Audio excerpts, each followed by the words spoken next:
አንቲ ውእቱ መሶበ ወርቅ ንጹህ እንተ ውስቴታ መናህቡ ህብስት ዘወረደ እምሰማያት ወሃቢ ህይወት ለኩሉ ዓለም።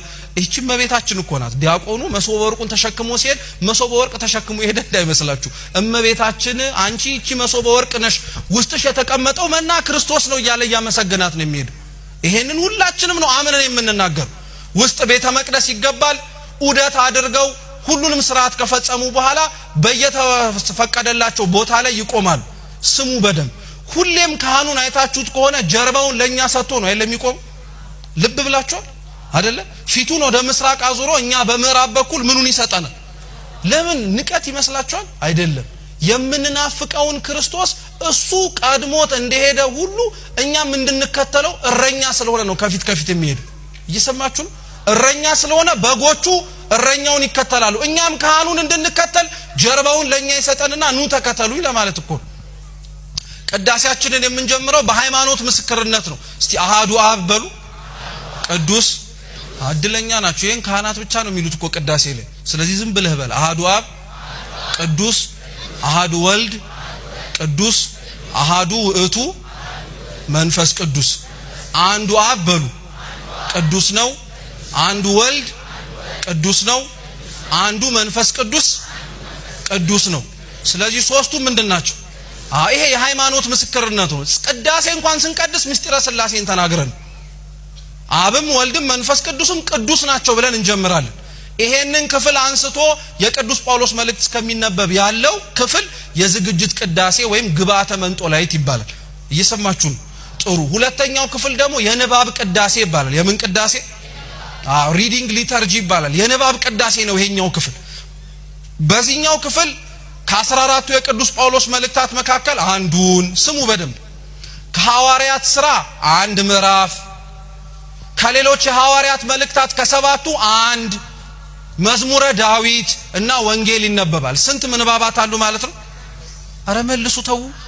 5 ምንባባት አሉ። ለምን ይመስላችኋል 5 ይሆኑ? ልክ 5ቱን ምንባብ ወንጌል አንብበን ከጨረስን በኋላ ወደ ቁርባን አይደል የምንሄደው? ጥሩ። 5ቱ ምንባባት ክርስቶስ ሰው ከመሆኑ በፊት የነበረውን 5500 ዘመን የሚያሳዩ ምሳሌዎች ናቸው። አይገርማችሁም? ግን ይሄ ሁሉ ቅዳሴ ውስጥ የተደበቀ ትክክለኛ ቀናይኛ የሆነ ትምህርት። 5 ምንባባት እናነባለን። ስናነብ በአራቱም አቅጣጫ ነው የምናነበው። ወንጌል በአራቱም አቅጣጫ እንደተሰበከ ማሳያ እኮ ነው። ይሄ ብቻ አይደለም፣ የሐዲስ ኪዳን አገልግሎትንም ተልእኮ ያሳያል። በኦሪቱ ጊዜ ላይ ደብተራ ኦሪት ሲሰራ አንድ መግቢያ ብቻ ነበር የነበረው። ስንት መግቢያ? አንድ መግቢያ ነበር። አሁን ይሄ ቤተ መቅደስ በኦሪት ቢኖር ኖሮ የወንድ የሴት የካህን ብሎ ነገር የለም። አንድ መግቢያ ብቻ ነው ያለው።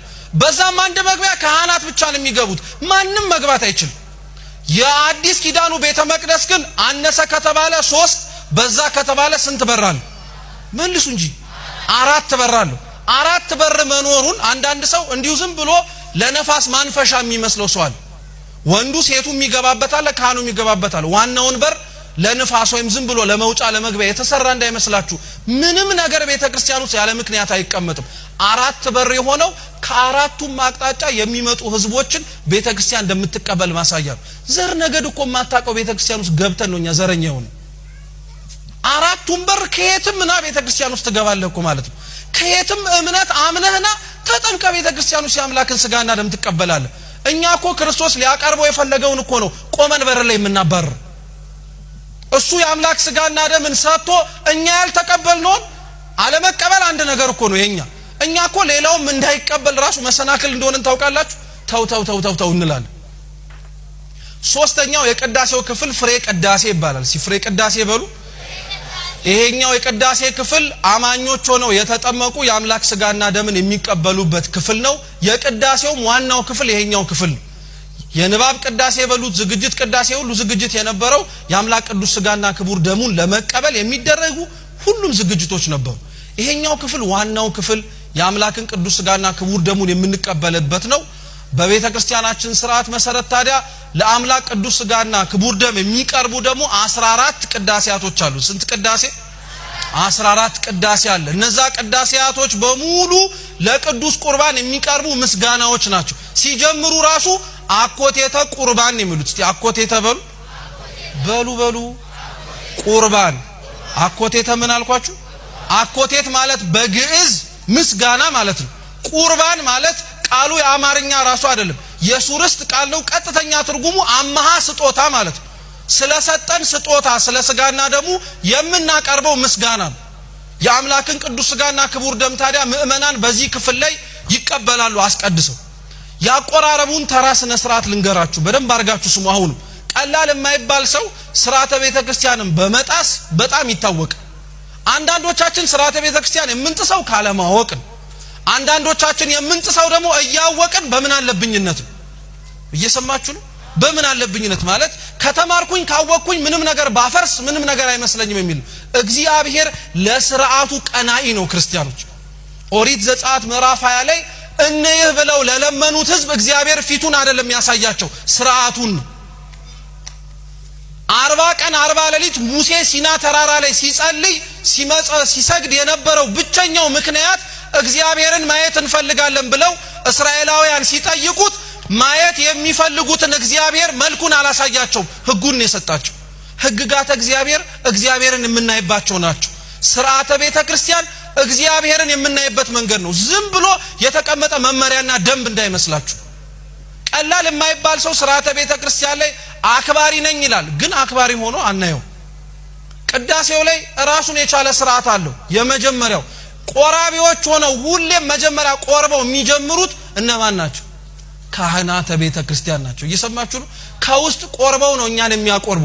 ልክ ክርስቶስ ህብስቱን አንስቶ እንኩ ብሉ ያላቸውን ስጋ እሱም ቆርቦ ነበረ። የቆረበው አስፈልጎት አይደለም እንዳይፈሩ ነው። የዮሐንስ ወንጌል ምዕራፍ 6 ላይ ክርስቶስ ስለራሱ ስጋና ደም ሲናገር ሐዋርያት ይሄንን መስማት የሚችለው ምን አይነት ጭንቅላት ነው? ጭንቅ ነው ብለው ነበር። እንዳይጨንቃቸው እሱ ራሱ ቆርቦ አሳያቸው። ልክ ተጠመቁ እንዳለ ቆርቦ ነው ቆረቦ ያለው። ካህናት ቤተ መቅደስ መጀመሪያ ቆራቢዎች ናቸው። ከነሱ በኋላ የሚቆርቡት ስሙ በደም ክርስትና የተነሱ ወንድና ሴት ህፃናት ናቸው። ከነሱ በኋላ የሚቆርቡት ህፃናት ናቸው። ከነሱ በኋላ የሚቆርቡት ደግሞ ደናግላን ናቸው። ደናግላን ከቆረቡ በኋላ ከዛ በኋላ ነው ህዝባውያን እንከተላለን። አሁን እኮ ምስቅልቅሉን ያወጣሉ። ሁላችንም የሚያልቅብን ይመስል ከፊት ለፊት እንደነቀራለን። ልክ አይደለም።